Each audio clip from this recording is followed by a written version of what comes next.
So we were in the 7th chapter of Shrimad Bhagavad Gita. In the last class we were studying the 4 types of devotees as has been enunciated by Bhagavan Sri Krishna in the 16th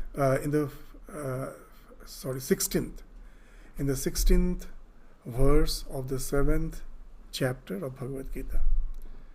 So what are those 4 classes of devotees as we studied? Artha, Jigyashu, Artharthi and Jnani. So we try to understand in details that what these 4 categories mean. Artha, as we said, is the one who calls on God, tries to relate to the divine when he is in distress. And then Artharthi. Artharthi is the one who calls on God for some material gains. So in our life we find many of us fall on that category, that we don't want God, we want this world, the happiness, the pleasures of this world. For that God is just the means, world is the end. God is there to provide me with all those things. So that's the Artharthi. And the 3rd category, as was mentioned, is the one who is first is Artha, then is Jigyashu, and then is Artharthi. Jigyashu is the one who has developed the inquiry, that in his life the inquiry about the divine, the spiritual dimension of his existence has dawned in. So that is the Jigyashu. And the Artharthi, as we tell, the one who is after the material gains. Now generally in most of the commentary we saw that they try to interpret these 3 categories in the ascending order, that the Artha is the one who is the lowest, and then comes the Jigyashu, and last the Artharthi. And it doesn't make sense. It doesn't make sense that how can the one who is going after the material gains can be greater than the one who is Jigyashu, the one who has developed that curiosity, who has developed that questioning, Jigyasa, to know about the spiritual dimension of existence. So if we try to, the Jnani of course we leave out, because Bhagavan in the succeeding verses, in the following verses, he will indicate that he is the highest. So Jnani we leave out. So naturally the tendency is, as Jnani the highest has been spoken of in the last, so the other 3 must be in ascending order. That Artha is the lowest, Jigyashu, Artharthi, and then in interpreting we find the difficulty. That how can we interpret them? Artha, one who is in distress, we think, that we generally forget God. Whenever we are in distress, we call on Him. That all it suits. Yes, we never think of God. It's only when we are in distress we think. That's the lowest category. But how come this Jigyashu can come before Artharthi? The one who has developed that inquiry about the spiritual dimension, about God, he can be lower than the one who is Artharthi, who is using God, just to pray for the material gains. He doesn't want God, he wants material gains. So we find the solution in Narada Bhakti Sutra. In the Narada Bhakti Sutra, this verse of Bhagavad Gita has been resorted to, and they say, there it has been mentioned, Narada is mentioning, Jnani of course has been asserted by Bhagavan Sri Krishna as the highest. But the other 3, instead of thinking of them in ascending order, we have to think of them in descending order. That of the 3, Artha is the highest. The Jnani, as Bhagavan will be saying, is the one who is a realized soul. For him, spirituality is no more a matter of belief. For all of us, at present, spirituality is a matter of belief. I believe in God and try to relate to this divinity in various ways. So leave apart the Jnani. the one who is realized. Bhagavan says he is the highest, leave apart. The other three has to be categorized in descending order. The Artha is the highest. You may say, how? How can Artha be the highest? Sri Ramakrishna in the Gospel very nicely he says that we think, that most of us say, that why think of God when you are young? You are now young, you are young, enjoy the life. In old age, when the death is near, then think of God. As in Bengali, that usage is there, Morun Kale Harinam. It's very easy to say, but it's not really something which is possible in practice. Because we all believe in samskaras. What you do repeatedly, that becomes a deep, indelible mark in your mind. And that's the thing which becomes spontaneous. If I haven't thought of God throughout my life, and it has not become habitual, it can never be a spontaneous thing. At the time of crisis, I will forget God. I will never think of God. As Sri Ramakrishna used to say, that you can teach a parrot the name of Rama. It chants the name of Rama whenever you ask it, or it may be just chanting now and then. But someone goes and tries to throttle it, tries to throttle its neck. And then Sri Ramakrishna saying, its wild sound will come out. So if we have not practiced intensely the spirituality in our life, in the moment of crisis to call on God is something almost impossible. We will find the other thoughts are coming. The thought of God won't come. That's why we say a person thinking of God at the time of death is a fortunate one. It's not easy. It is through samskara he has developed that thing. Otherwise it's not possible. That let me just enjoy life, at the last moment I will think of God, it will never come. Sri Ramakrishna gives another example, that a person in the village was lying in his deathbed and a lamp was being lit, an oil lamp was being lit just near him. It was dark, it was night, and he saw there were 2 twigs. To make the flame brighter, the householders, the other members, they have kept 2 twigs. He's about to die. He called his relatives. Why are you wasting the oil? Remove one of the twig so that it doesn't consume too much. Sri Ramakrishna is saying that's what happens with all of us. When we think of the world alone, even at the time of death, all those trivial thoughts will be paramount in your mind. The thought of God won't come. So that's why Artha is the highest. If you have really practiced spirituality in your life, you haven't realized, but the thought of God was predominant in your mind, then at the moment of crisis, the thought will come. And then below that is the Jigyashu, who has developed inquiry. He is not relating to the divine just for some material gains. That whether God is, can he be realized? Is there something called spirituality? How can I relate to that spiritual dimension of my existence? This inquiry has come to his life, and he has started leading the life in such a way that spiritual way of life has become his way of life. So that the thought of God has become habitual. So now we can understand that it has become habitual. Then only as an Artha he can think of God in the last moment. It's not that all those who are practicing spirituality have converted, have sinned. When I went for a short time in Kankhal, I was staying there. We have a hospital there in our hospital center. And a Swami, as it's a hospital center, and the monks, all the monks, for the monks it is free. Kankhal, Rishikesh, it's a place for the monks. So if any monks are sick and they are admitted, their treatment is free. So now one Swami, he was highly revered, really a great Swami. He was called Virakat Sannyasi. Virakat means Virakt, one who has developed dispassion for the world. Virakat Sannyasi. So he was revered for his renunciation, highly revered Swami. So he suddenly had a massive heart attack and he was brought to the hospital. He was in tremendous pain. And it was obvious that the doctors also said that it's just a matter of time. Within 1 or 2 days, he's going to pass out. He's going to die. And now we went, as he was such a revered monk, we all went to see him. I was a brahmachari.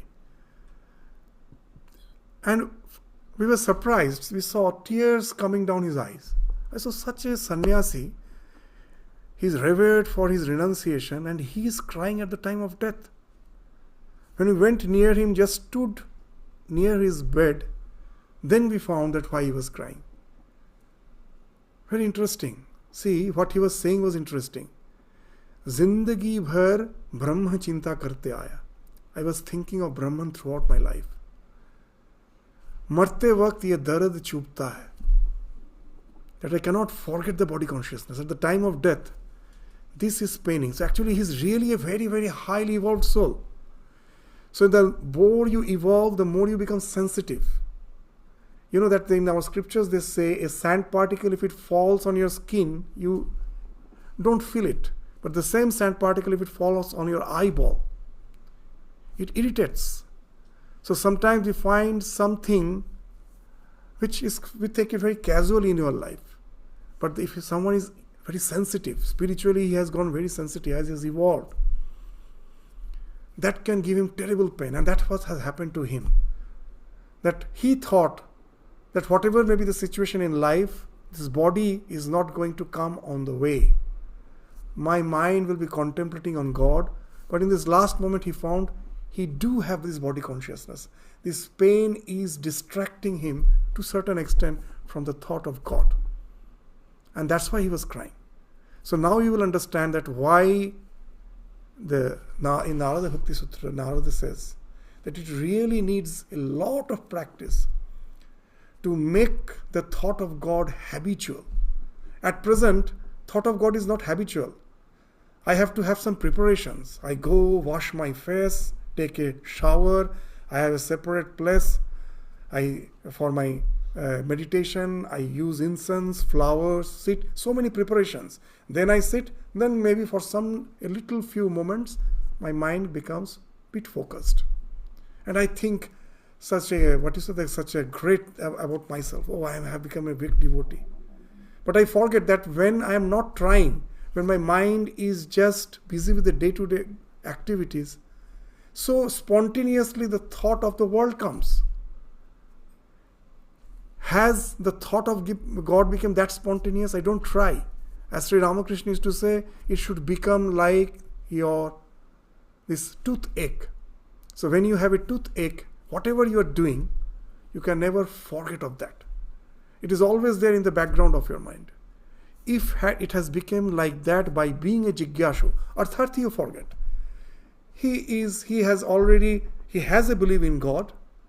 Bhagavan says he is also Sukriti because he has a faith in the spiritual dimension of existence. He doesn't take the world to be the be-all and end-all of his existence.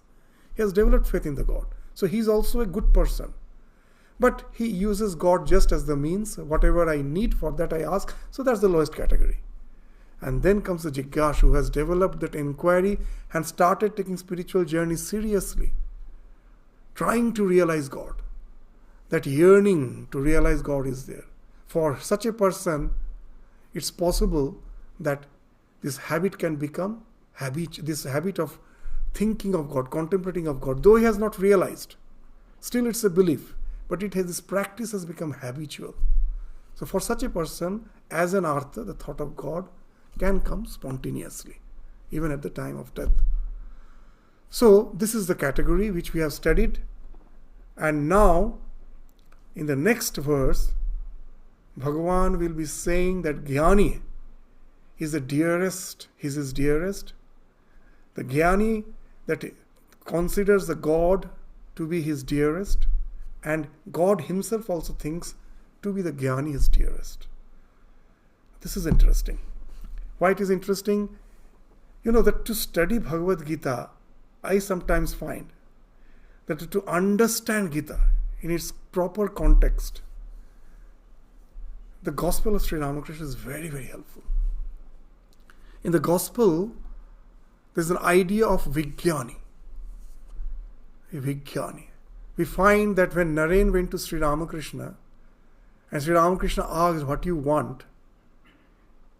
His answer was, I want to be always absorbed in deep meditation, and just to sustain my body, I will come down from that state, I've just grabbed a few morsel of food and again go into that meditation. So this world, if it is unreal, as the Vedanta say, this is Maya, then why not relate to the divine in the depth of the meditation, where the entire phenomenal existence ceases to exist. I am absorbed in my Atman, the Brahman, the conscious principle that I am.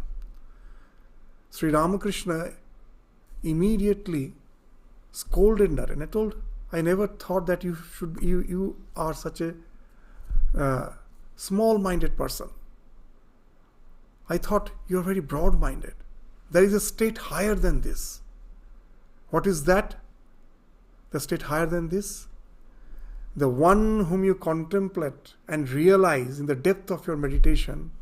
When you come out of your meditation, now your personality has overhauled. You don't see the world as the world anymore, this world of name and form. You see God and God alone. Jatra jatra netra pade, tatra tatra Krishna sphure. That's the word of Chaitanya Mahaprabhu.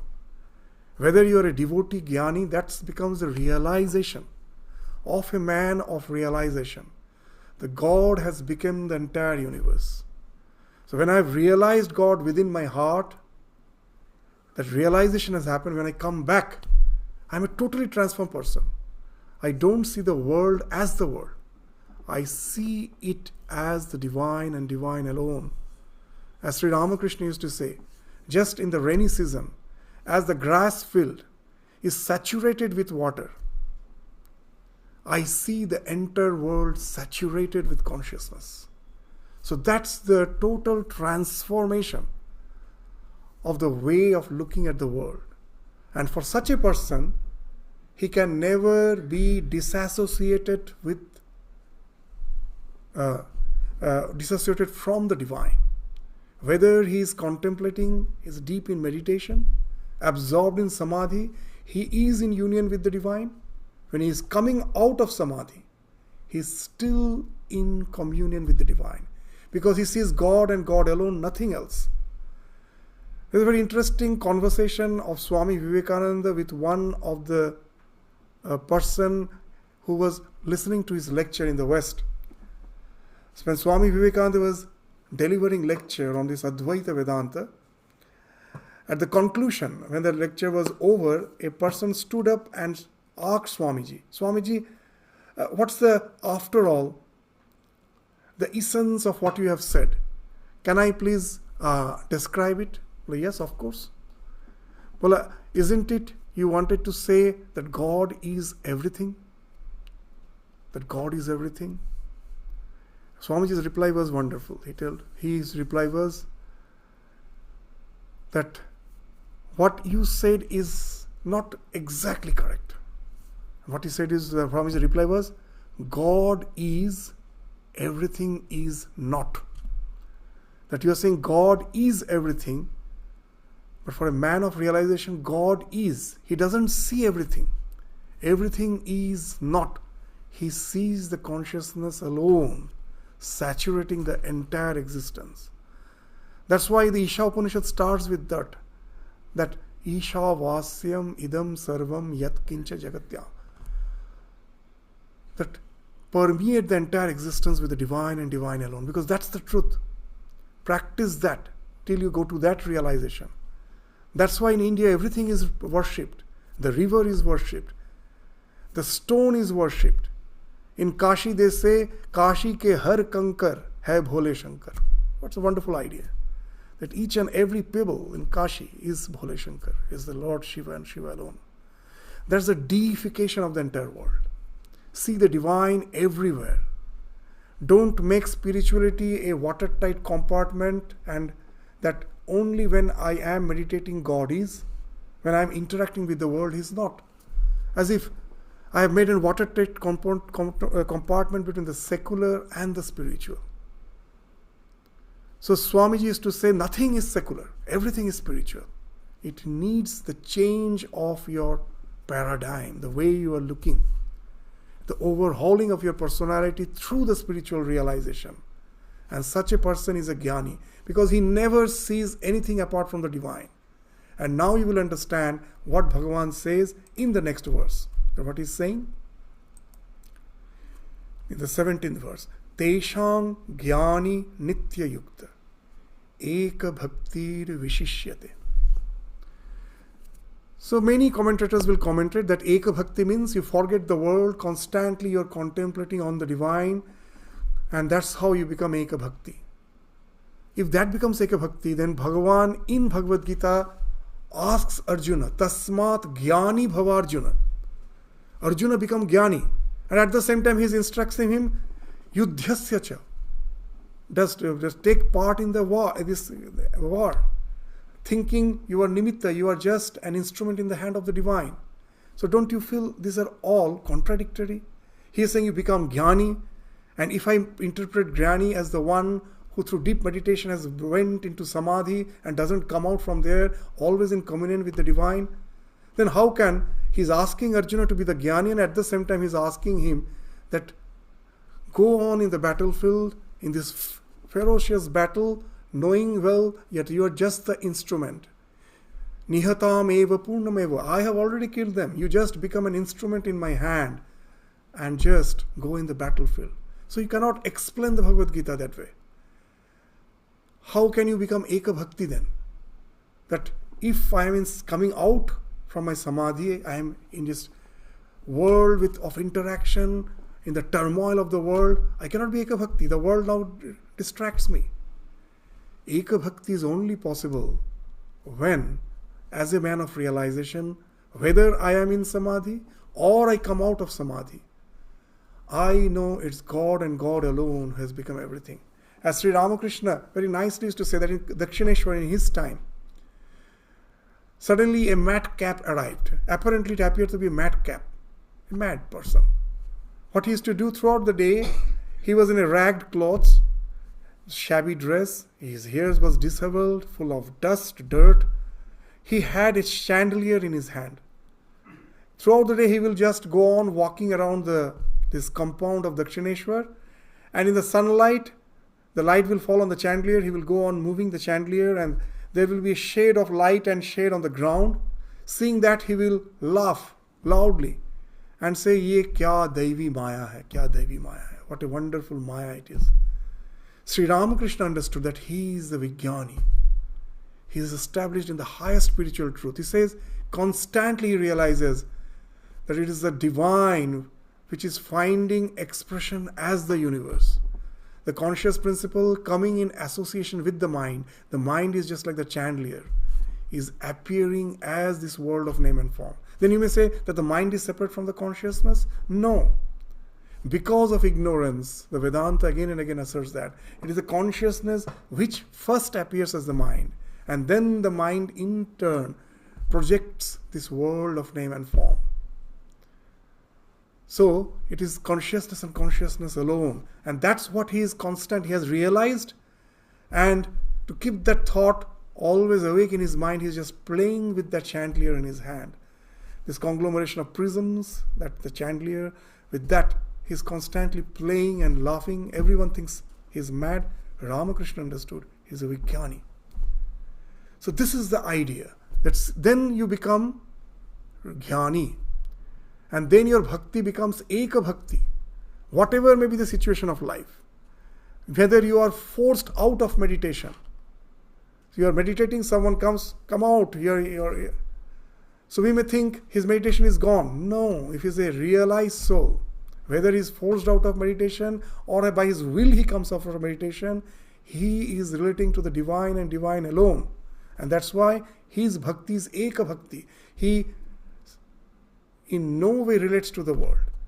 On all the state of his existence, he is relating to the divine and divine alone. So that's why in scriptures, some of the words we don't understand. Even in Bible, they say, God is saying, I am the most jealous God. And we find many will be interpreting in what way? That if you don't believe in God, God is angry with you. No.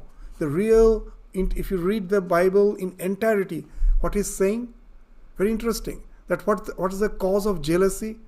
That I love someone if I find that person that is loving someone else. He loves me, but I find someone else also he loves or she loves.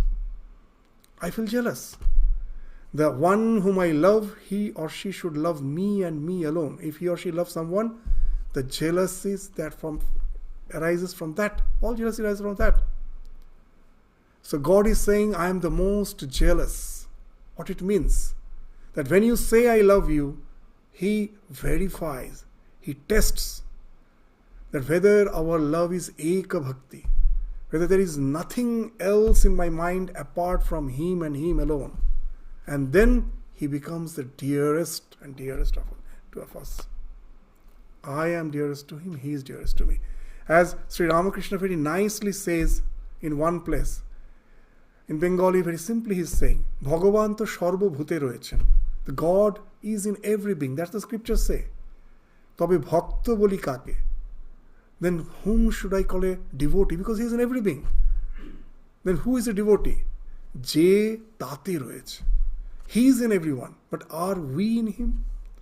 So if we are in him, then he is a bhakta. And that's what God is asserting in this 17th part. What he's saying? Teshang jnani nitya yukta. Eka bhaktir vishishyate. That all other devotees are okay because they also have developed the faith in the divine. So that way they are the fortunate ones. They are the good person. They are sukriti. They have done some good deeds. That's why they have developed that faith in the divine. But vishishyate, among all of them, the one who is something unique, ananya, annet theke anyanya, that I am something different from others. He is unique. Who is that unique? This jnani. Because he is nitya yukta. He never gets disassociated from the divine, whether he is in meditation or is out of his meditation. As Swami Vivekananda used to say, don't seek God, see him. With open eyes you can see him, now and here. That's the assertion of the Vedanta, that to see God you don't have to die and go to the heaven. If you are a realized soul, iha. This word iha has been used so many times in the Upanishads. Here, now. It's not something post-mortem. You don't have to die to realize God, to go to the heaven. Here itself. Jivan mukti. While living you can be free. Jivan mukti sukha prapti. Hetave janma dharana. That's the only purpose of human birth. That to experience the divine in this very life. And that as a human being we can do, that uniqueness we have. And that's what God is saying, that he is the one, the Vishishta, who is Nitya Yukta.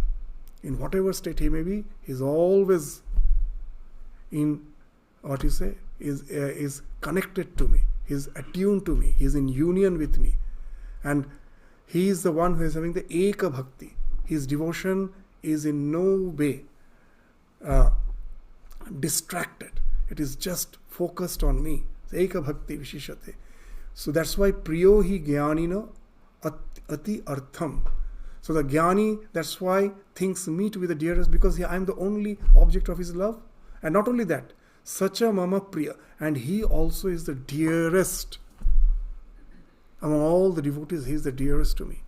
Because after all, that why God was alone, that he has created the universe. So in Bhakti Shastra they say it is the expression of his Ladhini Shakti. Ladhini, Allah. In Bengali the word Allah is there. Allah, we all understand, happiness. Ladhini Shakti.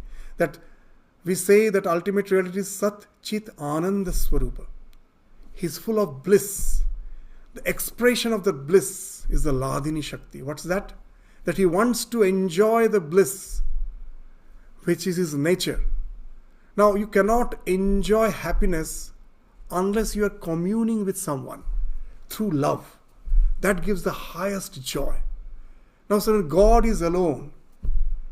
He is alone. He is ekam eva advitiyam.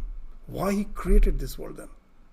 It is the expression of his joy. Just like a small child, you will find Najrul's one nice poem is there, song is there. Kheli choe bisholoe virato shishu anu mone. Anu mone. There is no purpose. The expression of joy, a small child is playing with some model, he's prepared some model with the clay, he's making, unmaking. Why he's making something? No purpose. It is just the expression of his joy. He's breaking, again making something. So this creation is the expression of the joy of the divine. He has created, he has projected this universe out of himself. And now he wants to enjoy the intense bliss through communion. So he was one, ekasyam, he became many. And now, among all these inanimate and animate objects, he created the one who is sentient. Actually, they are one with him, but he has given a sense of separation, that you and me, that idea has came. That's the ignorance. And now, why he has created this sentient being? So now, so that he can commune with them through love. Now the question comes, if God's intention is to commune with all the beings through love, then why he has made us in such a way that we forget God? We are happy with the world. We are distracted. So very interesting. Now in the age of artificial intelligence, we'll understand this, that if you can program something, an artificial intelligence in such a way that it has unconditional love for you, you can never feel love for that. Impossible. Because it has been programmed to love me. It is after an artificial intelligence. You have to see a movie, that's Steven Spielberg's Artificial Intelligence. It deals with this idea. That we won't go to that story. They show that at last the parent, they buy one artificial intelligence, one child, which is actually artificial intelligence, looks like just a human being. The human civilization has evolved so much that the child looks exactly like a human being. And whatever you may do, sometimes mother will just keep it in the cupboard, knowing very well it's after all artificial. And he opens the cupboard after some time because the child was creating a lot of mischief, small child. Now she was busy with some work. She just keeps it in the cupboard, locks it. And when the work is over, she opens. And now as this child, artificial intelligence, has been programmed with unconditional love, it never gets hurt. It never feels sad. The moment the cupboard is opened, the child asks, is it a game? It was just a game for him because the mother was just playing. It never thinks the mother is hurt or anything. But at last, the mother gets disgusted for many reasons. So one day they think, we have to dispose this off. And what they do, they go to just as if they're going on the pretext of going for an excursion. They're just driving, the entire family in a car, they're driving, they go to some deep forest. And suddenly they stop the car as if to loiter around in the forest a bit. They come down and suddenly they leave the small child, get up on the car and leave. The child was crying, why are you leaving me? They simply went off and he was abandoned. So we won't go to the details of the story. What's the idea? That if I know it is an artificial intelligence, I can never love it. It is after all just an artificial intelligence. It has been programmed, it is bound. So God, when he created us, if we were bound to love him, he could never love us. So that's why he gave us the choice. You may love me, and I have created this wonderful world. Go out. You can go out, relate to it. But at the same time, God has made this world perfectly imperfect. We feel that we can get happiness out of it. But he has made it perfectly imperfect. You go out, and at last we are all in the Bible, the story is there. We have to become a pauper, totally destitute. We find this world can never give us happiness. And then we have to turn around. And God is waiting for that, eternally waiting for that. You see, our Gopal, our God is not blessing. As a small child, he has extended his hand. He is a beggar. He is asking for us, from us. He is the beggar. He is asking from us our love. He is always there, waiting for us. We have turned around. The moment you become Jnani, the realized soul, and see God and God alone, you have turned around. It is the God who comes running to come and meet you, embrace you. So that's the idea when God is saying that among all, He is the one who is my dearest. Because God is waiting for that. Eternally waiting for that. That when He turns around, the creation was for that purpose. That to enjoy that extreme bliss which is my nature through the communing, through that Ladini Shakti. He is waiting. And so when you become a Jnani, it is not that you love God. It is God who also thinks you to be the dearest. It is He who was eternally waiting for this moment to come when you turn around. That's why Sri Ramakrishna in the Gospel how nicely says that if you move towards God one step, He will come running 16 steps. I still remember a very nice incident in Hyderabad. I was in Hyderabad as a brahmachari. I visited, and the day I was there, that day, initiation was going on. Ranganathananda ji was the president of the Hyderabad ashram, and he was the vice president of the entire order. So he was the one who was initiating a group of devotees in the shrine. And after the process of initiation, from the morning, those who take initiation, they fast. After the initiation, they all have prasadam. They all were all coming to the dining hall. And I still remember one of those who got initiated was the editor of the Times of India of that Hyderabad section. The Times of India has many such sections. Of the Hyderabad section, he was the editor. He was also who got initiated that day. Now, he was approaching towards the dining hall, and Swami Ranganathananda also was supposed to have the prasadam along with all the initiated devotees in the dining hall. Now, when the editor of the Times of India, he was almost near the door of the dining hall, he saw Ranganathanji, the one who has initiated him, his guru, is bit away. So he thought, let my guru enter first. So he stopped near the door, waiting for Ranganathanji to come so that he enters first and he will then enter. And Ranganathanji told something very significant. And this person never forgot it. He said, you proceed. You just go one step, I will come 16 steps. So this was a thing that actually it is not possible. He cannot come, if he moves, of course he will be moving first. But he was indicating something else. Just develop a little love for the divine. God will be coming running to you. That's the thing. That's why God is saying that He is the dearest to me. He's eternally waiting that when, as a realized soul, we relate to God and God alone, nothing remains secular. Everything becomes spiritual. Spirituality becomes a 24/7 affair. There is no more segregation of secular and spiritual. And then that's what Sacha Mama Priya. He becomes he is dearest to me, I am dearest to him, and he is also dearest to me. So after that, the other three are also, now after saying that, now naturally the idea will come, the other three are not considered by God as devotee at all. So now to stress that point, that all are devotees. He's saying in the next verse, the other three are also dear to God, but the Jnani is the dearest. What he's saying now? That Udara, the 18th verse. Udara sarva evaite Jnani tvatmaiva me matam tu atmaiva me matam tvatmaiva me matam asthita sahi yuktatma mame vanuttamam gatim.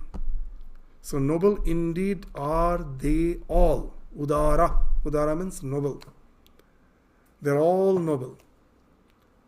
They have all developed there's an awareness of the spiritual dimension of their existence, that they believe. So they are Udara, they are all noble person. Udara sarva evaite. They are all noble. But the Jnani, the one who has went to that realization. So in Bhagavad Gita, the Jnani, in the terminology of Ramakrishna, is actually Vijnani.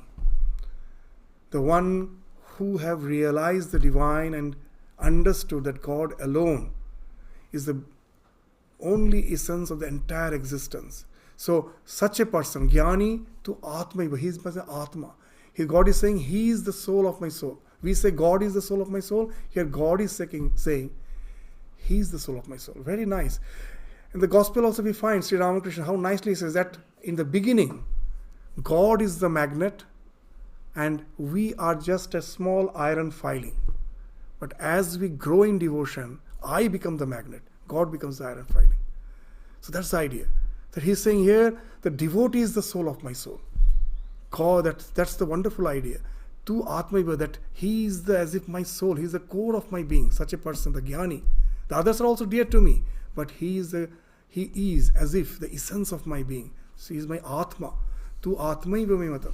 That asthita sahi yukta atma mame vanuttamāṅgatim.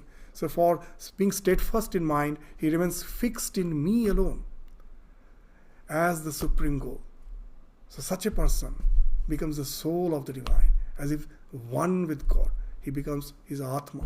So that's what God is indicating here. So rare, but it is very rare. It's not that we think that I will become a Jnani, I can become a Jnani. We don't know how many lives we have to go through to really get that samskara, to really get that deep samskara, which can take us to the realization. And then the world becomes transfigured. It's no more this world as we see. It becomes something different. I see the God and God alone everywhere. It's very rare indeed. So that's why whenever we used to complain, someone used to go and complain to Bhuteshanandaji, our 12th president, that as a sadhu he is not supposed to do that. Maybe other people are doing. And the Swami used to say, now it's very interesting, that Ramakrishna Mission, it's actually from Madhavananda's word which he used to quote. It has not been made in heaven and thrown from there to the earth, that you think everything will be perfect. Here all the sadhus, from where they came? From the natural household. It's from the so-called householders' children. They only came. They have some good samskaras that brought them here, but of course they came from this world. A lot of worldly mindedness still there. And you expect that all of them will be good. Do you think it's that easy? It is the rarest that they have came that itself, that they have taken the first step, that itself is great. But don't expect that all should be perfect. And then this sloka, there's this sloka which we are going to study, that he quoted. What is that? That you are expecting everyone will be perfect? It is such a rare thing. Vahunang, that's 19th verse of the 7th thing.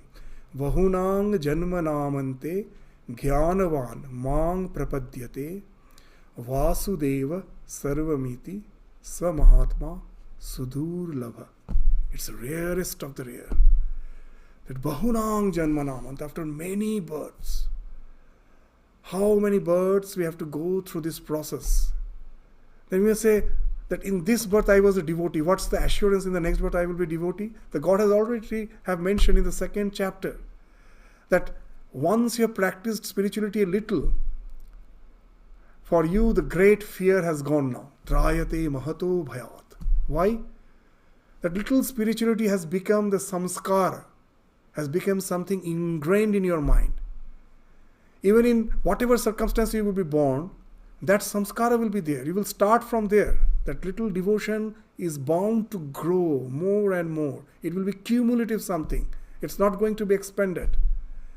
And we don't know in how many births a time will come when that I will go to that realization, to realize that this Vasudeva Sarvamiti. The Vasudeva is everything. Sa Mahatma Sudurlabha. It's not easy. It's the rarest of rare. Bahunam Janmanamante. We have to go through so many births. Then shall this discourage us? No. Those who go to climb the Everest, they never think that the happiness is on the top of the Everest.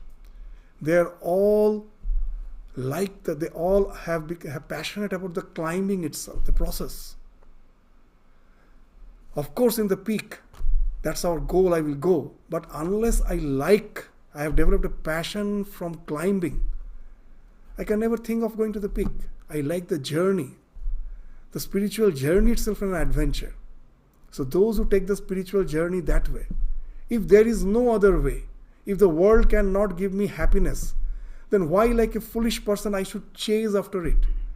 It may take many births. If it takes, we don't know when. It may happen in one birth. It may happen.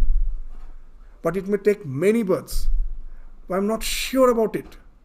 But why not persist? Because there is no other way. Nanya pantha vidyate ayana. There is no other way. This is the only way. So why not try this? That when the grace will descend, we don't know. There are so many stories which is not in the gospel. Sri Ramakrishna, Swami Vivekananda was tired of lecturing in the West, so his devotees, the close group of devotees, they suggested, take a little rest for relaxation. Just we will be camping in a place called Percy. That's Camp Percy. That's a place meant for camping. It's a very nice, scenic place. So we will be camping there. You also come with us. You have your own, separate camp. And throughout the day, we will have some this informal conversations. There's no lectures. But after all, throughout the day, you are free. Whenever you feel like, you can call us. We will have some informal conversations during the meal time or something like that. In one such conversation, Swami Vivekananda relates to some story of Sri Ramakrishna, which is not in the gospel. Very interesting story. Very interesting. It was a story that there was a witch. There was a witch who used to stay in a jungle, in a forest, deep in the forest. There was a reservoir, a huge reservoir. By the side of that reservoir, the witch used to stay, but no one could notice him. He will hide herself very well. And now sometimes the villagers used to come in the forest to take a dip in that reservoir. So when they used to have a dip in the reservoir, if the witch was hungry, she will immediately devour that person. She will immediately devour. But if he is not hungry, she won't let that person just simply go. What she will do? Somehow, without the person noticing, she will manage to tie one of her hairs to the toe, one of the toe of that person. Now this person won't realize. When he goes back, the characteristic of this hair is the more you pull, the more it elongates. It goes on elongating. So it will go back to its village. Most probably throughout the day's work, after throughout the day's work, he has his dinner and then he is most probably relaxing at night, sleeping at night. And now this witch feels hungry. And now she starts pulling by the hair and at last drags her and now devours her. After saying this story, Sri Ramakrishna said this story. And then he said, you know who is the witch? So all were puzzled. Who is the witch? I am the witch. Someone I devour immediately. But there are some, I may feel it's not proper time. Bahunam janmanam. Maybe after many words, I will give a pull. So that's the thing they're saying. But once you get that pull, know it for certain, that's the rarest of rare. It's not something very common you see every day in everyday life. Such Mahatma is sudurlabha. And when you go to that state, you become the soul of the divine. That's what has been sold as tu atmaiva me matam, as was mentioned in the previous verse. He's the dearest of me. He's as if my soul. So that's the idea, very nicely has been indicated in this bahunam janmanamante, to indicate that it's a rare thing. It's not that you see everywhere. Just that if you have developed love for God, drive within, without developing that holier than thou attitude. Oh, I have developed a little love for God. The world is going to the dogs. Then I also will go to the dogs. That devotion will vanish. If that little love has developed, we have that gratitude. Oh God, somehow I am blessed. I have developed that love. And now just try to, that culture that love. Let you know and no one else know. Mon tui dek ar ami dekhi, ar jeno mon kyun na dekhe. Something, it has to be practiced within. So these baul songs are wonderful. That sometimes when you feel like crying, go to the kitchen and that to hide your emotion, what they say, that if you feel like crying because of God, let others not know it. Immediately go to the kitchen, and in the olden days, that they used to flame the wood and a lot of smoke will come out. So that's how they used to ignite the the furnace. They will light the timber or the log of wood, the firewood, and first a lot of flame will come, lot of smoke will come, and then the flame comes. And naturally, the one who is trying to lit that furnace, because of the smoke, the tears will come. So that song says very nicely that if you feel the love for Krishna and you find the tear is coming, let the world not see it. Immediately go to the kitchen and lit the furnace, so that all may think that it is the smoke that is making you cry. So you hide it. You should be so humble. You should not, that the love, no one should feel that. Nowadays we feel that it has become a commodity, spirituality. Everyone is there to assert. That's not spirituality at all. It has to be that just the way the mother nurtures the child in her womb, this is the thing we have to nurture within. And then only, we don't know when, with the purity. That's why Swamiji used to say the entire spirituality is nothing but 3P. Purity, patience, perseverance. Purity is again and again trying to keep my heart in the Lord. That gives the purity of the mind. I forget the world, think of the Lord. That's the practice of the purity. It's not easy. Again and again I find my mind is getting distracted. So I have to have perseverance. I have to go on trying. How long? I don't know. So another piece, patience. Be patient. We don't know when. Go on. The changing of the mind is not that easy. With each and every attempt, the mind is changing. Whether we perceive it or not, the moment, for even a one moment you're trying to keep your mind pure, your mind is getting cleaned. You say, no, again my mind is same. No. We may not notice it, but it is changing. That we give the example, the Shivalinga, how it is formed. In the river bed, a coarse rock is there. A lot of angularity is a coarse rock. Water is flowing over it. At any point of time, you see that rock, no change. But in hundreds of years, I have never noticed, in hundreds of years, something liquid like water was flowing on something hard like that rock. It has smoothened it. It has become Shivalinga. Now it is an adorable thing. I worship it. It took so much of time. It was never noticed. So each and every thought of the divine is just like the flow of the river. It may appear nothing is changing, but the change is happening imperceptibly. At last, we also become like that Shivalinga. So it has to go on. Have that patience, perseverance. Let it continue. Vahunam janmanamante. That's the idea. So Sri Ramaswamy Vivekananda used to say that many think that spirituality is like the falling of the torrential rain. Suddenly that there will be an upsurge of emotion, and I feel my love has developed. He says, know it for certain, it is just an upsurge which has not become your habit. It's good, it's not bad. The real spiritual growth no one sees. It is not like the falling of the torrential rain. It is just like the falling of the dewdrop.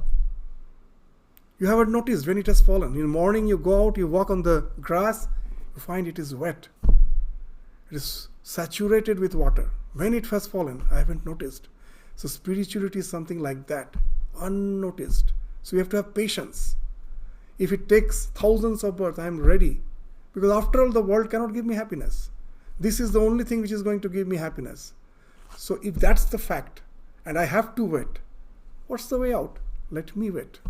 Let me have that patience. Let me go on persevering. And that's the thing which Bhagavan is saying here. It's rare. It may happen after many births. But when it happens, know it for certain, you have attained the goal. You become my dearest. You become as if the soul of my soul.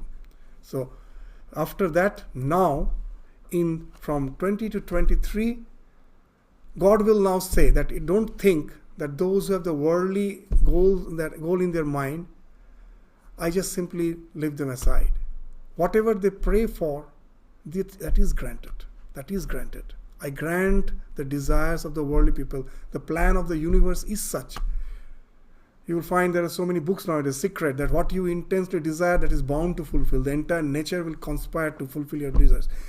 On those lines, Bhagavan also will be saying here, with intense desire, whatever you pray to me, that will be fulfilled. But know it for certain, that is alpam. That is something insignificant. As Ramakrishna used to say, Does anyone dig a well in the bank of the Ganges? When you're on the bank of the Ganges, you think of digging a well there? No. So after saying that, Bhagavan will say that I do fulfill the desires of the one who desires for all the small things of life. But then he will conclude by saying that in this section, that section is 20-23, but what they achieve is something very little. That if you have to, that as Sri Ramakrishna so nicely used to quote, that if I have to steal, I will steal the treasure. Why some trivial thing? Chichke chor kano hobo? Marito gondar, lutito bhandar. If I have to kill, I will kill the rhinos. If I have to hunt, I will hunt the rhinoceros. Not a small, just a small, what you say, there's a rabbit. I will just, if I have to hunt, I will hunt the rhinoceros. If I have to steal, I will just steal the treasure. So if I have to call on God, I want the divine and divine alone. The small trivial thing should fall out in our life. That happened with the Dhruva. If you read the story of Dhruva in the Bhagavatam, that's the thing. He started praying with a desire for attaining the king, to become the king, to get the throne. His father, just because of his obsession for the other wife, never gave importance, like though Dhruva was the elder. So when it was suggested that he is not going to be the king, he became so sad with desiring the kingdom, desiring the throne. He started worshipping the Lord. And when at last Lord came, seeing him, he became so overwhelmed. Not a single word came from his mouth. He was, that all the signs of devotion was palpably visible in him. Seeing the Lord, he became so overwhelmed. And the God asked him, say what you actually were praying for, asking something. Ask. He couldn't ask. No word was coming out from his mouth. And then God, to help him, touched his conch shell in his throat. And what came out was just the stava. It's only there's a love for the divine was expressed from his. No, he forgot. Seeing the Lord, he forgot that when you're in the bank of the river, how can you think of digging a well there? So that he forgot everything. So that's the idea. So that we will be taking up in this next section when we take this 20-23. So with this, we conclude our discussion today. Thank you all. Namaskar.